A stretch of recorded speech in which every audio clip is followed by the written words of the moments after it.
White হাউসে কর্মরত বিভিন্ন গণমাধ্যমের সংবাদ কর্মীদের সম্মানে নৈশভোজের আয়োজন করেন মার্কিন প্রেসিডেন্ট ডোনাল্ড ট্রাম্প। স্থানীয় সময় শনিবার সন্ধ্যায় অনুষ্ঠান চলাকালে হঠাৎ বিকট শব্দ, 7 থেকে 8 রাউন্ড গুলির মতো বিকট শব্দে কেঁপে ওঠে পুরো বলরুম। ওয়াশিংটন হিলটনের বিশাল হলে উপস্থিত প্রায় 2,500 অতিথি আতঙ্কিত হয়ে পড়েন, আশ্রয় নেন টেবিলের নিচে। চারদিকে চিৎকার, বিভ্রান্তি। কেউ বুঝে ওঠার আগেই অনুষ্ঠান থেমে যায়, নেমে আসে জরুরি পরিস্থিতি।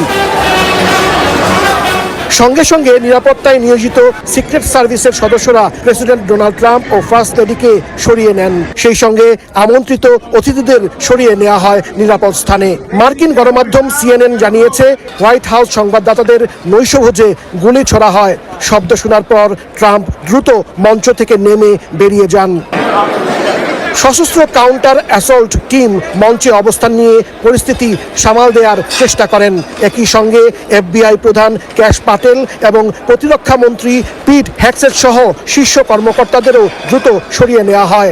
ঘটনার পর হাজারো মানুষ বলরুমের ভেতরে আটকা পড়েন। এদিকে তাৎক্ষণিক প্রতিক্রিয়ায় প্রেসিডেন্ট ট্রাম্প জানিয়েছেন, হামলাকারীকে আটক করা হয়েছে। তবে এই ঘটনায় কেউ হতাহত হয়েছে কিনা কিংবা কী উদ্দেশ্যে গুলির ঘটনা ঘটেছে তা পরিষ্কার নয়। আইন প্রয়োগকারী সংস্থাগুলো দ্রুত ও সাহসিকতার সাথে জানান, আইন প্রয়োগকারী সংস্থাগুলোর অনুরোধে তিনি হোয়াইট হাউসে ফিরে যাচ্ছেন এবং দ্রুতই একটি সংবাদ সম্মেলন করবেন। CNN জানিয়েছে, তাদের সাংবাদিক উলফ ব্লিটজার যখন অনুষ্ঠানের মূল বলরুমের বাইরে অবস্থান করছিলেন, ঠিক তখনই মাত্র কয়েক ফুট দূর থেকে গোলাগুলির শব্দ শুনতে পান তিনি। পুলিশ কর্মকর্তারা তাকে নিরাপদে সরিয়ে নিয়ে যান।